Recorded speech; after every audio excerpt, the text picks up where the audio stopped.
had you always known you were from a donor, and what made you want to find him?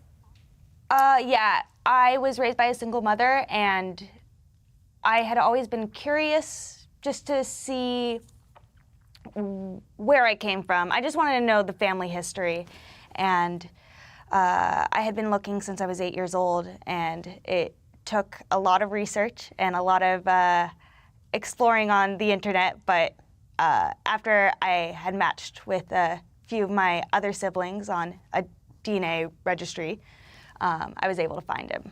And you sent him a message, didn't you? Tell us what that message said, because I guess at that time you were thinking, is he going to want to hear from me? Have I got the right person? I was really nervous, and I at that point had found 13 other siblings, and so we were all in a group message trying to figure out what was the best way to accomplish not scaring him. So I decided to message him and just thank him. Wow. Thank him for the fact that, like, I wouldn't be around and all my other siblings wouldn't have been around had he not done this. And he made a lot of different families very, very happy. Wow. What a thing Peter. to do. And back then, probably, did you give it a second thought? Would these children ever come back to find you? Only in the abstract. I certainly didn't have any idea that there would be this many. And, you know, friends and my brother and sister occasionally and I would joke about, oh, I probably have a bunch of kids out there somewhere. But I never really thought about it because it was all anonymous back then. It was before the internet and big data and before you could do all these searches, and certainly before DNA testing. So, and I just didn't give a thought about it. And I was sitting at breakfast one day with a friend of mine when all of a sudden Rachel's message popped up and my face blanched. And my friend said, "What is it?" And I handed him the phone, and he knew the story, and he just burst out laughing. And that's kind of supportive friendship thing. That must have been quite a shock. Yes. It was an enormous shock, and it took me, I think, about 8 hours before I responded to her message at all. And in the meantime, I called up the California Cryobank, which was one of the places I donated, and said, how could someone have found me? And I texted my brother and my sister and my wife at the time and said, oh my God, what do I do? And then I searched her out because she had sent me on the pictures on Facebook, and so I looked at her and we were pretty sure that it was really a real thing. And Peter, what was meeting your daughter, one of your biological, like? I mean, is there a connection? We always wonder, nature, nurture. What is that like? Well, for me, it was really profound and shocking, and I felt that so much that I was looking back at a part of myself, and it opened up an entirely different part of my heart and my brain. And as I say to everybody now, if I'd known if I was told a year and a half ago that this was going to happen and it would be a good thing, I would have said, no, thank you. I don't want that to happen.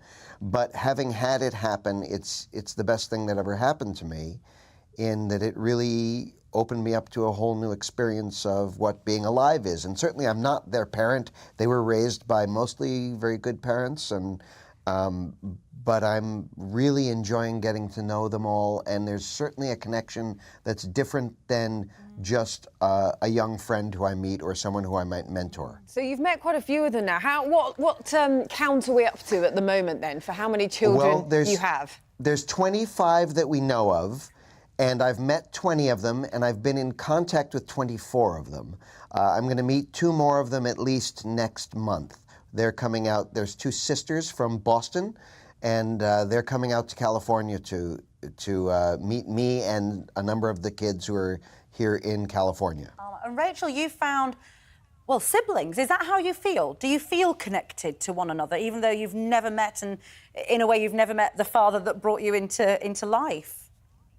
I mean, yes, I feel like I met siblings. Granted, it's not going to be the same way other people met siblings. I have nothing to compare it to. So this is just what siblings feel like to me.